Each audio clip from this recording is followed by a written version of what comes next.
This is not like regular school. Hey, I'm Ronnie Lambeth, and this is the School of Wealth.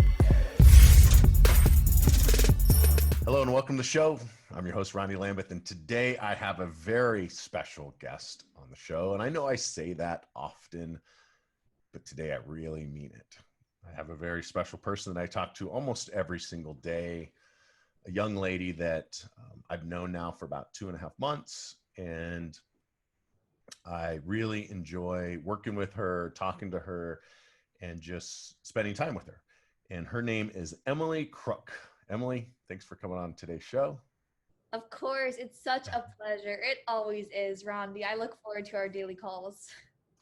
So Emily is one of my business partners in my financial services company that Ed Milet and I are involved with. And Emily is one of the financial advisors that helps out, and she helps a lot of my clients that are looking to secure their future, start a retirement account, build wealth, protect their wealth, and then grow their wealth. And Emily helps me with truly the heavy lifting. I don't like doing paperwork. I almost said I'm not good at it, but I try to cancel out those kind of things, saying I'm not good at something. I don't like to do the paperwork. And so Emily helps out and does that. And she is, in her own words, a nerd when it comes to setting up wealth growing programs and retirement plans and insurance policies. So Emily the nerd. Right? Honestly, I'm a proud nerd. I love the details. I love the nitty gritty. I'm the type of person that reads all the fine print. And whenever you see a commercial, there's always like those small grayed out lines. I'm like by the screen, like, what does that say? Yeah. You hit pause. Yeah, I hit pause and I read it all. Yeah, that's awesome. So if you're listening to this on a podcast, you can probably figure out Emily is not quite as aged as I am. And if you're watching it on YouTube, you can see that she is fairly young. How old are you, Emily? Okay, well, that's funny. So I always like to throw it out in the world. If you're watching this on YouTube, I know I look like I'm 10. I understand that. I'm 24. You're 24. Almost 25. When do you turn 25? October 4th. October 4th. You know, my son, this is going to sound funny. I don't know if you know this, but my son just turned 26 a couple days ago. No, I didn't know that. What? Yeah, my daughter's turning 30 at the end of the month. That I knew. Yeah. So we've known each other for a couple months, and you got involved in our business through Frank, a mutual friend from the Arte Syndicate. And how long have you been involved with Ed and the financial services company? Honestly, just under 3 months ago. So 3 months. So during COVID. During COVID. And anyone who knows me, Rondi, I go all in. When my name's behind something, you better believe I'm going to put 110% of my effort into it. All right. So if you're listening to this right now, this is August 2020. So if it's 5 years from now, this was during COVID. Hopefully, if you're listening to it 5 years from now, we don't even know what COVID is anymore. We forgot about it, but we'll see what happens with that. So during the middle of COVID, so in roughly May, you started? It was late May when I actually got into it. Yep. All right. So how much experience as a very experienced 24-year-old did you have in money, credit, taxes, retirement accounts, insurance? How much experience did you have in that? Well, high level, for those who do not know me, I'm not your typical 24-year-old. So I did go to undergrad and grad at the University of Florida. I studied business, and my first touch in the financial world was in mortgage industry throughout grad school. So that I studied tax returns, understood credit, but the cash value accumulation side, retirement, the actual wealth building, yeah, I would say 3 months. Yeah, 3 months. So you're fairly new. And it's not like, the reason I brought that up is I have a lot of people that watch the show, a lot of people that listen to the show, and they come to me for credit advice and money advice and tax advice. And one of the things I teach is the number one way to get ahead in life, to become somebody, to build wealth and pay less taxes is to start a home-based business. And I'm hiring like crazy. You know, I've built a huge team and it gets bigger every single day. And Emily is on part of that team. And her and I are also building separate teams. But the reason I brought that up, Emily, is I want people to understand that it doesn't matter how old you are, you can get involved in this. You know, we have, I think my oldest team member is like 77 years old, and she's starting to do really well. And then I think you might be the youngest. I don't know. Is Travis younger than you? Travis No, is a new 24. member. 24. Okay. Yeah, 26, 24. I don't know. Yeah. Okay. So maybe, but anything in between, you know, moms, dads, stay-at-home moms, stay-at-home dads, electricians, whatever. It doesn't matter what you are. You can get involved with our financial services company. And I'd like, if it's okay with you, Emily, just kind of go over your experience so far and what you've done, and then go over some of the things that you're doing. Is that all right? Yeah, absolutely.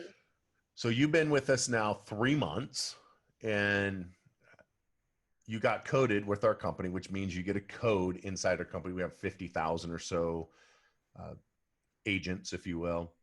I think we added 28,000 last month. Isn't that what Ed said? Yeah, 28,000. Yep. 28,000. And the majority of them are going to quit, because just like with any business, whether it's McDonald's or, you know, a dog groomer business, 90% of businesses will go out or fail. So just like in any business, 90% of people that we recruit and hire for our company will probably quit. It's just what people do. But I think we have over 50,000 licensed right now that are active with us, and we are looking to hire more. Our goal is to help 20 million families over the next 10 years and to create more $1 million earners than any other financial services company in history. And I think we're going to do it. I don't think it's going to take us 10 years. What do you think, Emily? No, absolutely not. Yeah. Especially the results we've seen the past 2 months. No way. Yeah. So you started roughly 3 months ago. And tell me about that. So one of the first things you got to do is you got to get licensed.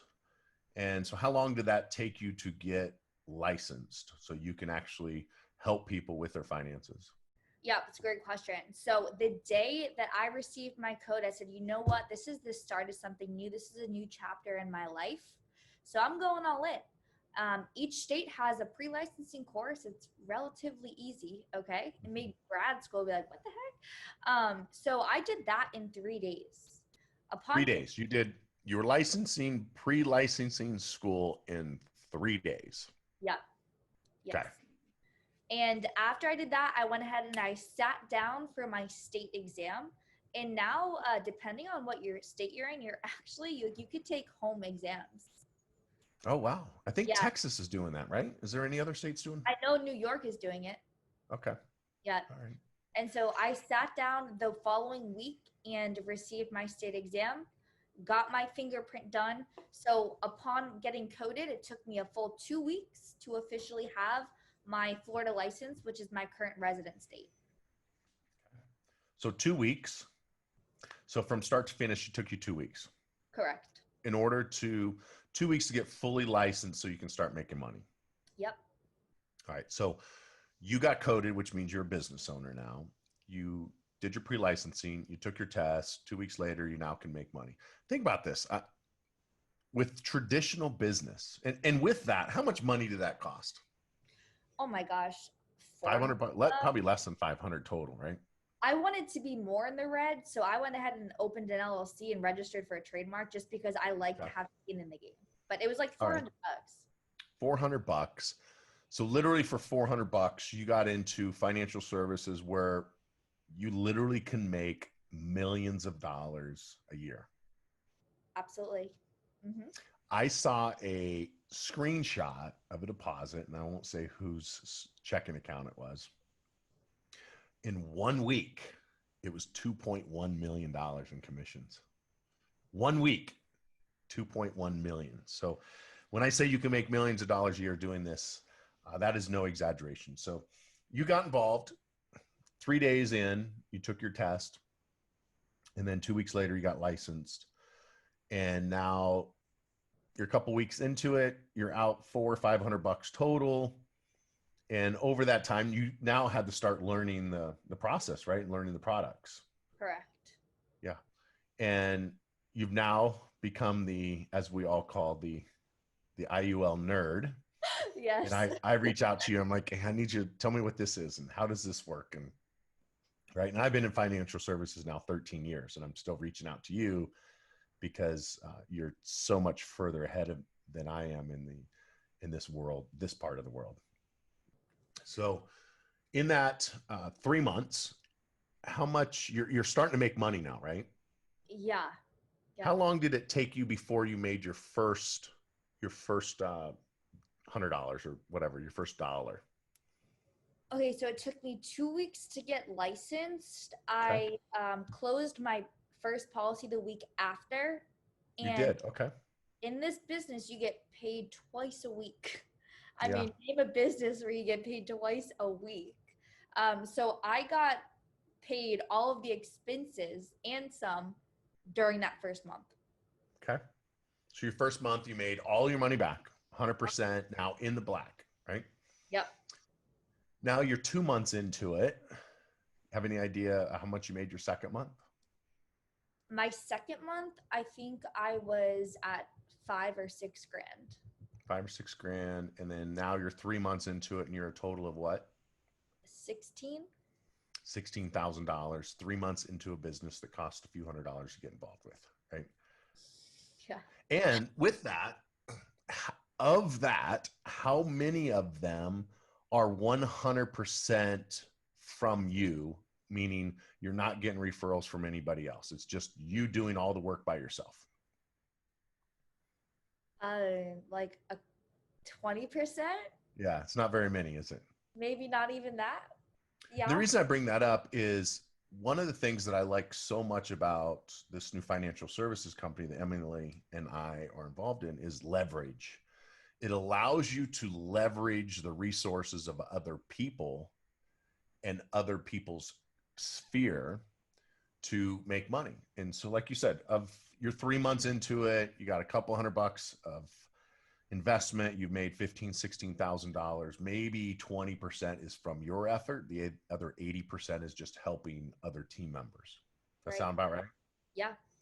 And I Wow. say my effort as in my own personal market, and the majority of others are now, as Randy mentioned earlier, I big into establishing a niche.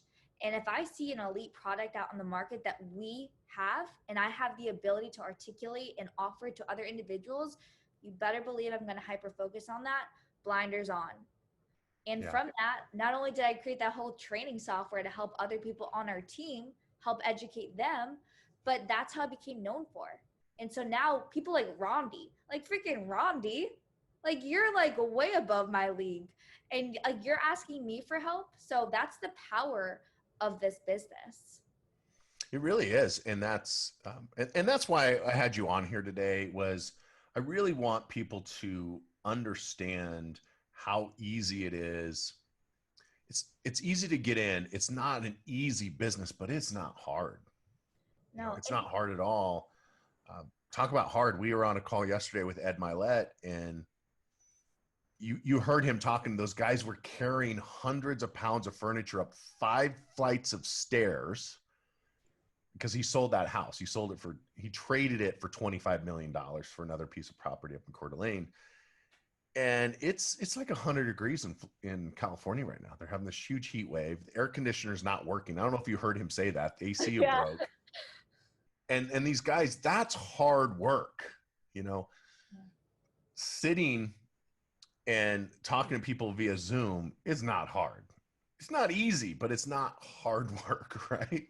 When I no, was a garbage man for 5 years, that was hard work. You know, I got the crap beat out of me. I had people look at me like I was less human because I was dirty in a garbage truck. But I did that for 5 years because I want to be a firefighter. I wanted to be admired by people. I wanted to be respected by people. But when I was testing, they weren't hiring. And for one firefighter that they would hire, they would have 5,000 people apply for that job. wow. 5001. And so it took me 5 years of testing to get hired, but I was fully committed. And what I see is a lot of people aren't committed to anything. They'll give it the good old college try for a couple weeks. Yeah. You know what I'm talking about. Look at Yeah. that one team member that we recruited. Like, he was less than 24 hours in and he quit, which, I don't get it, but people will do what they're going to do, and that's fine. But if you want to get in business, you got to be fully committed. Like you said, Emily, you're 100% in, no matter what. You're putting your blinders on, and it takes years. I mean, look at doctors, 12 years in college. Over 82% of all doctors that are interviewed said that they won't do it again, or they wouldn't do it again. 82%. And here, you can get a couple years into this business and make $1 million, which I know in a year from now, how much will you be making? Just based on your projections right now. In a year from now? Yeah, in a year from now. Well over $1 million, 100%, hands down. Yeah. Yeah. So let's talk about what you are doing in order to make that $1 million and how that works. And in our main product that we help people with is called an IUL. And that was created by E.F. Hutton in 1980, but nobody knows about it. And part of it's because you don't have to pay taxes on the withdrawals. So the IRS doesn't want anybody to know about it. Wall Street doesn't want anybody to know because there's no fees going to Wall Street. So tell us about some of the things that you got to do in the last couple months that you're really proud of. Yeah, well, it's interesting. So through my network of connections, I strategically pinpointed at first the successful individuals, those making 8-9 figures. And I first asked them about this IUL and this like godsend, right? Yeah. They all had multiple of these. So all of these bells are ringing, and I'm doing like thorough research. And my wealth asset managers guys, all of them have it. And I'm like, wow, this is like absolutely crazy. But what the mainstream understands in regards to retirement is your 401k, pre-tax dollars. They don't tell you that taxes are most likely to increase in the future. Boom, got to pay current state and federal taxes. Hear news in Chicago or Illinois and California, taxes are like raising, right? Imagine what they're going to be in 20 years from now when you want to have that money out of retirement. California's going to 17.4. No, it's crazy. And then I start learning, okay, so that's the government's bread and butter, because Uncle Sam partners with you, Rondi, upon retirement, and they take out, let's call it a third. Well, years ago, the government was hurting for money, and they realized that people didn't want to take advantage of these pre-tax dollars and wanted to do post-tax dollars. Well, at the time, the government also needed money because we were in a lot of debt. So what did they create? Something called a Roth IRA. So they partnered with us now because they needed money. Mm-hmm. So as a consumer and as a person, I'm like, okay, so this is all government's plan. What are banks doing? Right? So now as I educate myself more on this indexed universal life policy that is often deemed as infinite banking or personal banking, I truly believe in my whole heart that it's going to add value in so many people's lives. It's how can I educate them properly? It's like learning Chinese. I studied Spanish in college, Rondi. I don't know if you know that. So yo hablo un poco español. This was like learning Chinese. So as soon as I was able to bring this high level concept into layman's terms and introduce it first to the people I know, love, and trust, because I know that they could benefit from this, that was my foundation. Okay. So I sit down with individuals over these past couple months. I go over what their current financial situation looks like. Anywhere from debt, the cash flow, their life insurance, what's their retirement look like, and if there are any gaps I could help fill. Talk about people with children. What are they doing to save for college? 529 plans are only for accredited universities. Are they doing just prepaid? Or do they want to have access to cash, let's say in 10, 15 years from now, invest in multifamily properties, invest for their college education, or just have a really nice tax-free retirement where they borrow against themselves. So I want to back up a little bit. You had said a couple things in there. Most of us have heard of a 401k, and then some of us heard of 403bs, 457s, TSPs, And all of that is just tax code for what type of employer you work for. So for example, if you have a 401k, then you're working for a for-profit corporation. If you have a 457, like I had when I was a fireman, you work for county, whether it's sheriff, city, as a firefighter, police officer, and then TSPs are for teachers, and then you have the military stuff.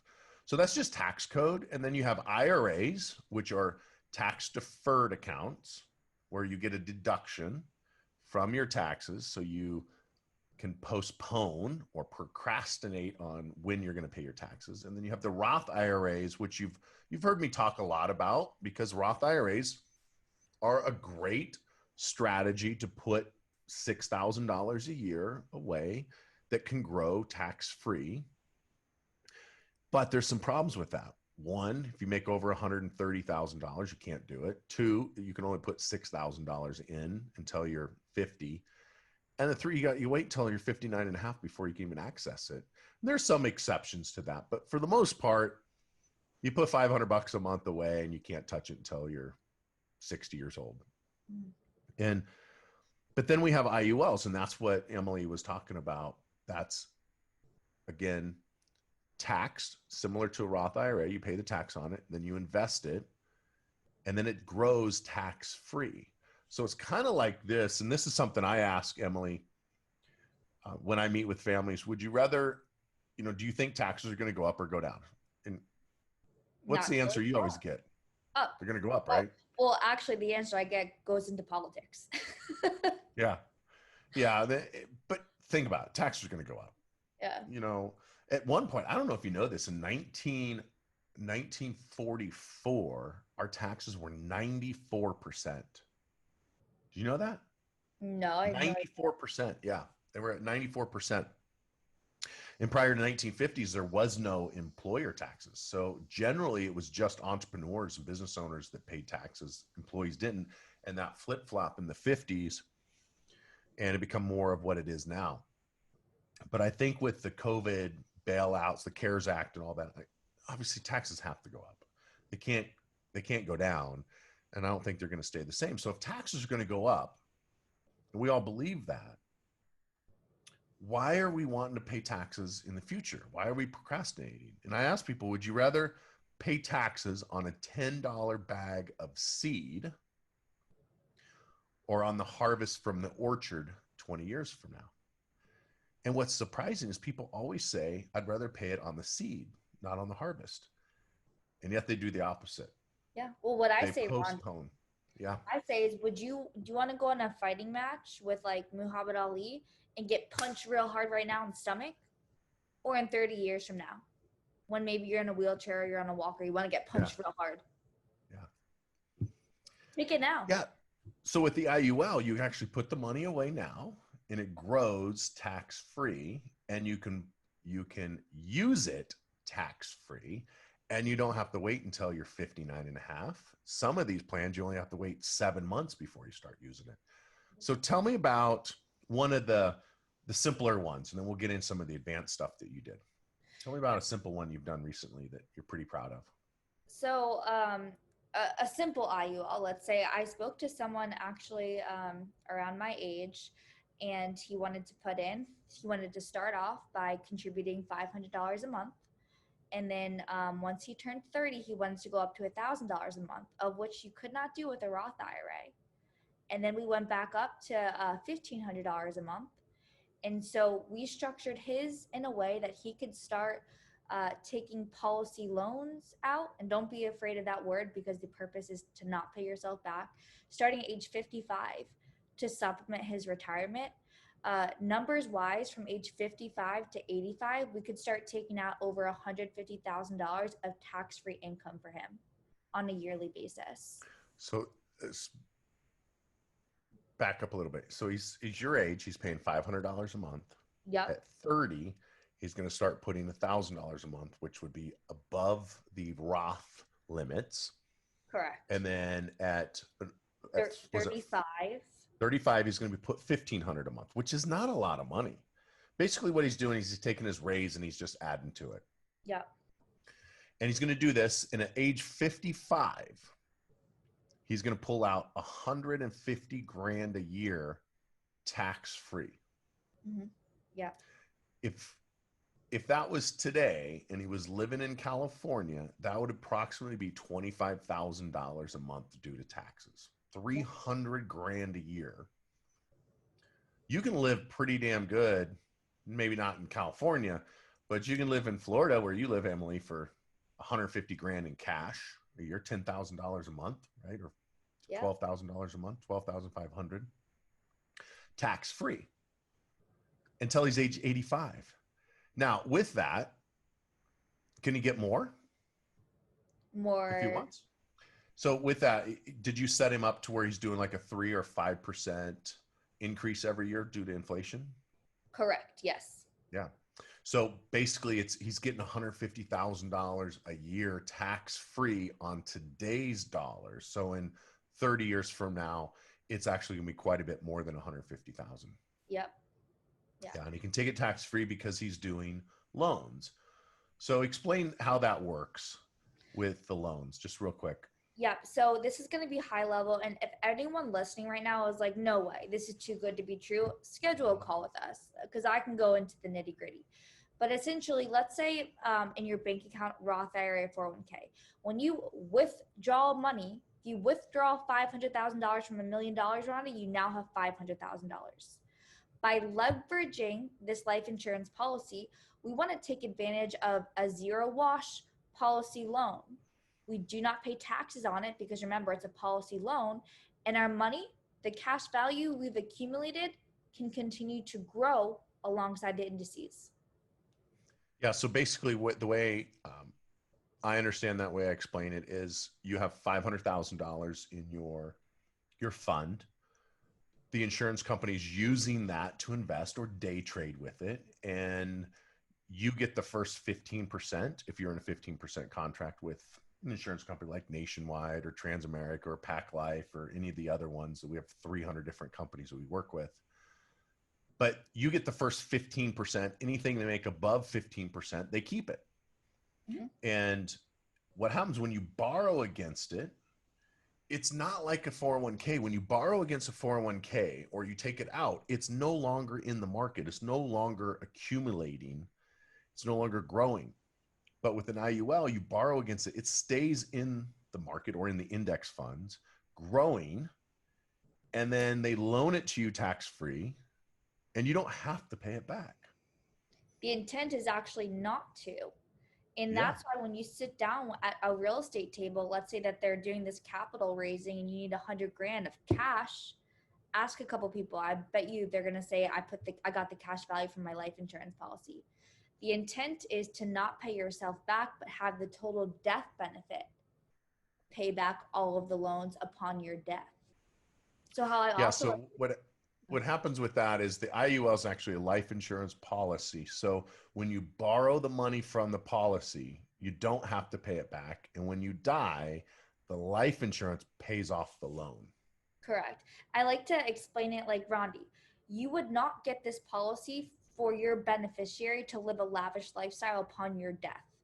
You would get this policy for you to live a lavish lifestyle during your living years. And if something happened to you, though, it would take care of your family. Oh my gosh, yeah, tenfold. And I'm almost 50. I've had life insurance now since I was 16 and a half years old. My first policy when I was 16 was 16 and a half. And the reason I say in half is because I joined the military and I had to wait till I was 6 months into my 16th year to sign the paperwork. And it was $50,000. And I've never gone a single day without life insurance.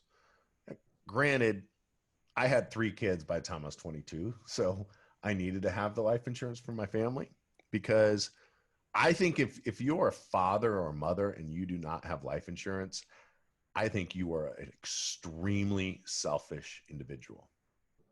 Plain and simple. If you're listening to this right now and you have kids and you do not have life insurance, I think you're selfish because you are unwilling to give up something to protect your kids.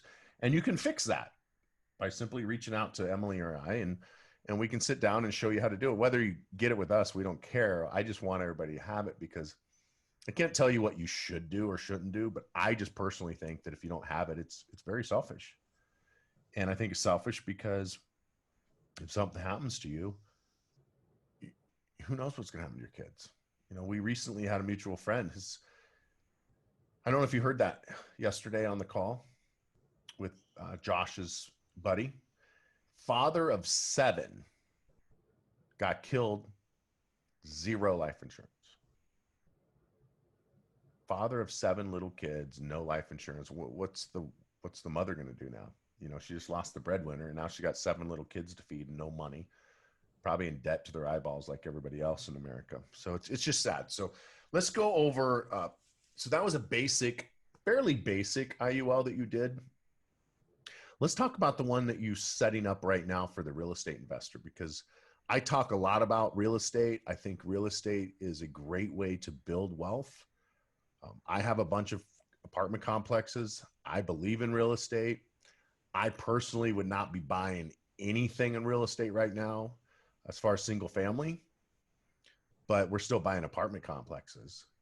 But let's talk about the advanced one you're setting up for this gentleman that's a real estate investor.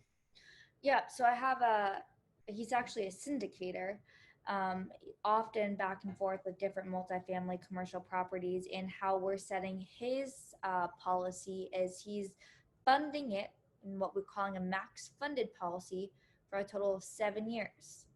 Now we're structuring his in a way for the first 5, he's contributing $25,000 on a monthly basis. Now this makes sense for him because he constantly has cash coming in and out.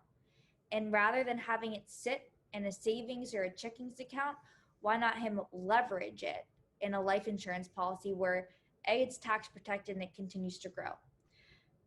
From year 6 and 7, he's only going to be contributing $10,000 on a monthly basis. The magic number is 7 here in order to keep the tax protection aspect. So you have access to your money tax-free always. So that's a lot of money, $25,000 a month, and then in the future, $10,000 a month. But for a real estate investor, somebody that has, you know, especially a syndicator, that's really not that much money.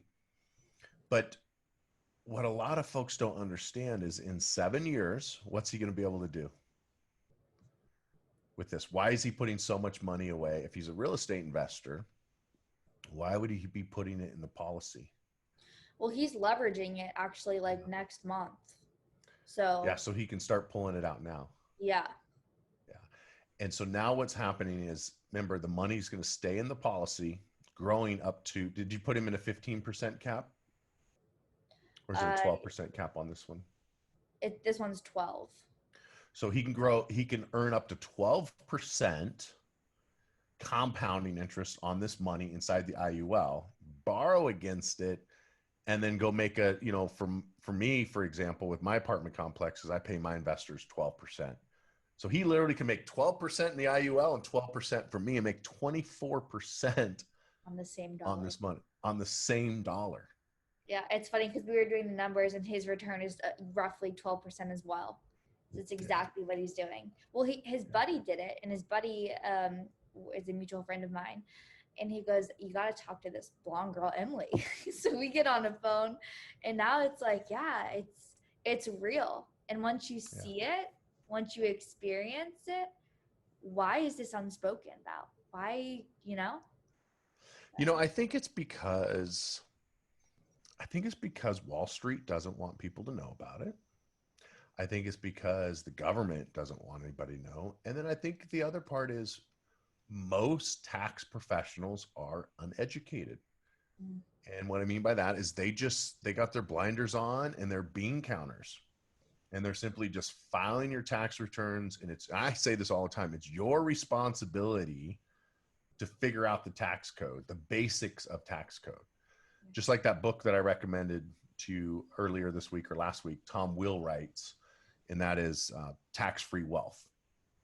And Tom Wheelwright is Robert Kiyosaki's CPA and tax professional. And this book, you know, it's on my book list on the podcast website.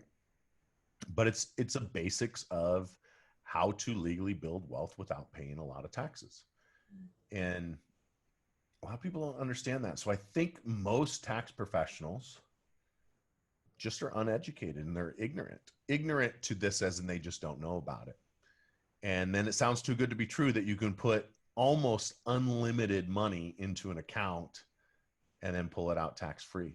I mean, look at a 401k. What's the limit? I think it's $18,700 something dollars a year. Yeah. So let's call it $19,000.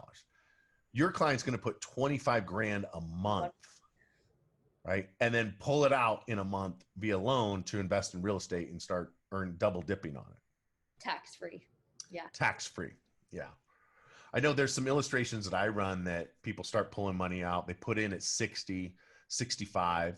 They start pulling out at 70, and they can go to they're like 120 years old without running out of money. Where if they do a standard 401k, it's like 18 years and they're broke. Well, and that's the power of borrowing against yourself. And it's not uncommon for someone around 60 who, let's say, has quite a bit of money in their 401k, who doesn't necessarily need to be touching it now. Take the tax event now, pay taxes now before their increase, and roll it out into a tax advantage vehicle that continues to accumulate money tax free. It allows you to take advantage of it during your retirement years. That's another market as well. My dad's currently doing that with us. That's something I never understood was why would, and a lot of CPAs will teach this, is, pay the tax later when your income bracket is lower and your tax bracket's lower. Like, why would you even want to plan on that? Like, when I turn 65, I want my income to be less than it is today. I mean, that's crazy. Sounds good now. If you think about it, like, we all want instant gratification. Oh, I could wait it off. I'll procrastinate. I'll do it later. I'll work out tomorrow. I'll eat the salad tomorrow. Yeah, it all sounds good until it actually happens. Yeah. And it's like, oh, shoot. You know what's worse than being old? Being dumb. Being old and broke. Yeah. At least when you're young and broke, you can deal with it. But being old and broke, that's something that I never want to be there. Speaking of time. Yeah. Compound interest. Time value of money. Mm-hmm. And like you said, like we all as human beings need to do our due diligence. Like, we can't expect that we're going to learn and just run into magic vehicles. If you're listening to this call and you're still on this right now, you need to book an appointment, or you need to go out and do some research, because what we're saying right now is extremely valuable. And I wish I learned this during grad school. In fact, I called my finance professor. I did a dissertation with him. What did he say?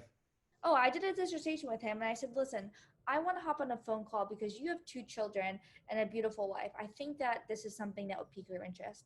He has 4 of these. 4. And I said, you spend so much time with me, and you did not think that this was important to tell me. It wasn't a part of the curriculum. It didn't come up. And I'm like, yes.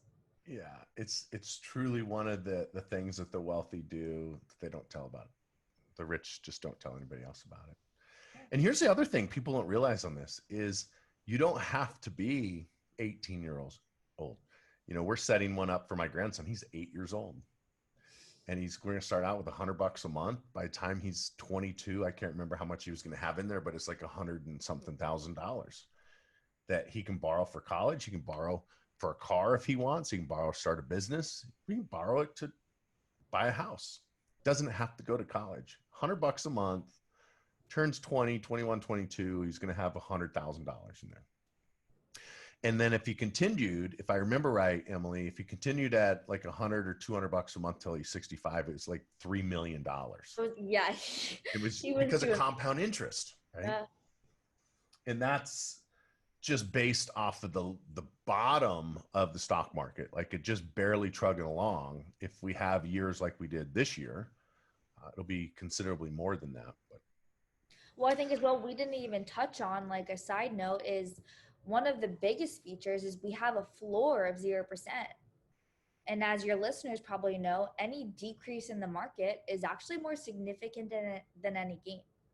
The market goes down 40%, Rondi, it has to go back up 67% to break even. back earlier this year, if you were anyone like my aunt who had all of their retirement stuck in a 401k, you can't retire. Your money was No, down. because it hasn't gone back up. Yeah, and what she means by that, the floor of zero means because these funds are they're not actually stocks, they're index funds. They don't go below zero. So it's a lot like an escalator. If you're on an escalator and you're going up a flight of, to the next floor, if the power goes out, the escalator doesn't go backwards. It just stops. And this is how this fund works is when the market crashes, it just stops. And when the market turns back on, it continues to grow. And so you don't have that roller coaster ride that most people experience with the stock market. It's up one day and it's down the next day. And this is that roller coaster back and forth. And you're right. If it drops 40%, it doesn't need to go up 40% to gain it. It needs to go up quite a bit more than that. And there's some illustrations that you and I show people that if you put in a 401k versus an IUL, the difference. And it's a huge difference when you take out the losses.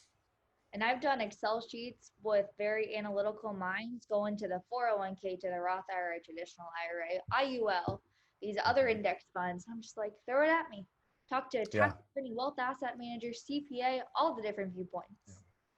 And, the traditional financial advisor doesn't want to tell you about these funds because there's no commissions for them. They can't charge you 5.5% to put the money in, 1.5% for marketing, 1% to manage it. When it's all said and done, you need to make 10% return to break even.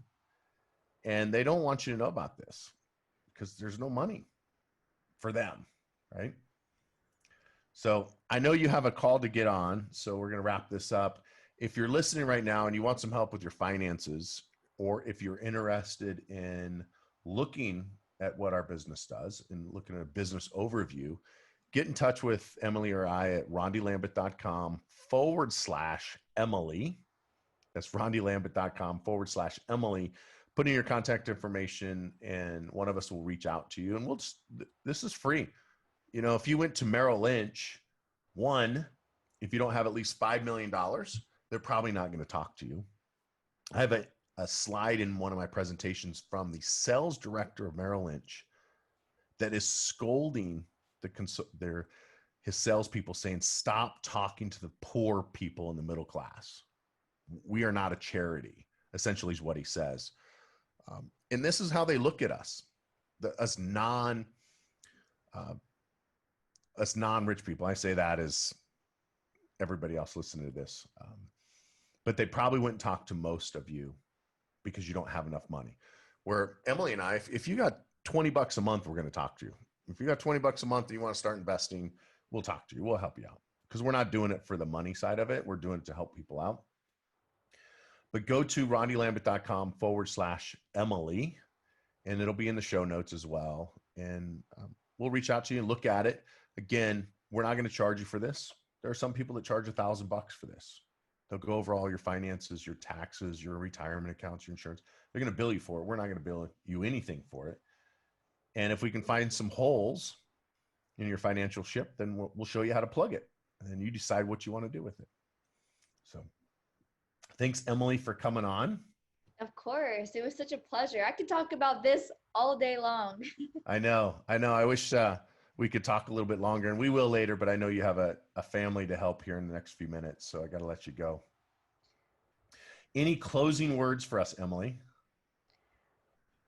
Honestly, I look forward to speaking with as many of you guys as possible.